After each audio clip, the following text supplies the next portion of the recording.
बहुत समय पहले की बात है। एक छोटे से गांव में दो मित्र रहते थे, राम और श्याम। दोनों की मित्रता इतनी गहरी थी कि गांव के लोग उनकी मिसालें देते थे।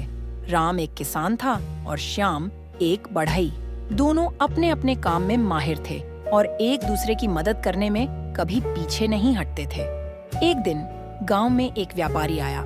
उसने गांव वालों को बताया कि पास के जंगल में एक खजाना छिपा हुआ है। यह सुनकर गांव के लोग उत्साहित हो गए और खजाने की खोज में निकल पड़े। राम और श्याम ने भी तय किया कि वे भी खजाने की खोज करेंगे।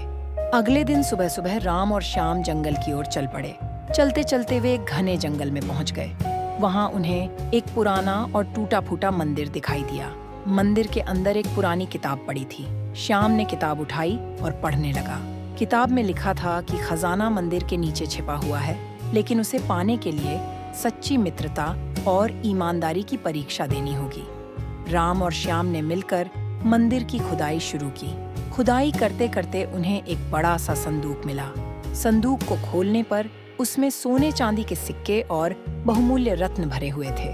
दोनों मित्र बहुत खुश हुए, लेकिन तभी संदूक के अंदर से एक आवाज आई।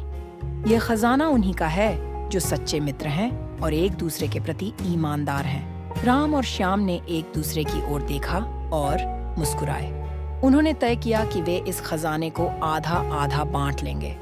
लेकिन तभी श्याम के मन में लालच आ गया। उसने सोचा कि अगर वह राम को मार दे तो पूरा खजाना उसका हो जाएगा। उसने राम से कहा, राम, तुम यहाँ रुको, मैं गांव जाकर कुछ खाने पीने का सामान लेकर आता हूँ। राम ने श्याम की बात मान ली और वहीं रुक गया। श्याम गांव जाकर खाने पीने का सामान लाया, लेकिन उसने खाने में जहर मिला दिया। उसने सोचा कि राम के मरने के बाद वह सारा खजाना अकेले ले जाएगा। उधर राम को भी श्याम पर शक हो गया था। उसने सोचा कि श्याम उसे मारकर खजाना अकेले ले जाना चाहता है, इसलिए उसने श्याम के लौटने से पहले ही संदूक में से कुछ सिक्के निकालकर अपने पास छिपा लिए। श्याम जब वापस आया तो उसने राम को खाना दिया। राम ने खाना खाया और थोड़ी देर बाद उसकी तबीयत बिगड़ने लगी। श्याम ने सोचा कि अब राम मर जाएगा और वह खजाना अकेले ले जाएगा। लेकिन तभी राम ने अपने पास छिपाए हुए सिक्के निकालकर श्याम को दिखाए और कहा, श्याम, मैं जानता था कि तुम मुझे धोखा दोगे, इसलिए मैंने पहले ही कुछ सिक्के अपने पास छिपा लिए थे। श्याम को अपनी गलती का एहसास हुआ और उसने राम से माफी मांगी। राम ने श्याम को माफ कर दिया और दोनों ने मिलकर खजाने को आधा आधा बांट लिया। इस घटना के बाद दोनों की मित्रता और भी गहरी हो गई और उन्होंने कभी भी एक दूसरे के प्रति ईमानदारी और विश्वास नहीं तोड़ा।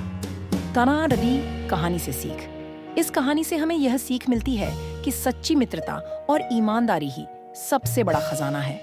लालच और धोखा हमें कभी भी सच्ची खुशी नहीं दे सकते। हमें हमेशा अपने मित्रों के प्रति ईमानदार और वफादार रहना चाहिए।